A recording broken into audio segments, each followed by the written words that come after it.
اليوم نفدي تجاوز. أسرى قائد عبد الله وجلان جسديا، إلا أنهم لم يحققوا ما كانوا ينوون أن يصلوا إليه. إن كانت الدولة التركية الفاشية أو كافة الدول الرأسمالية وعلى رأسهم حلف الناتو، هؤلاء الذين تآمروا على القائد.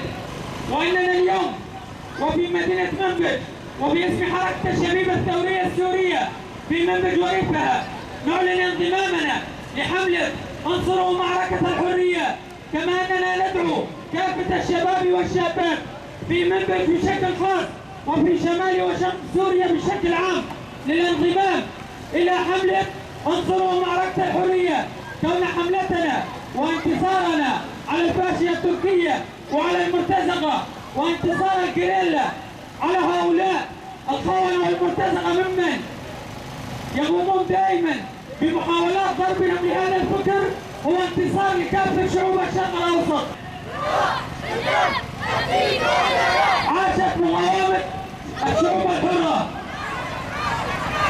بالروح بالدم، نفديك تباكى كيف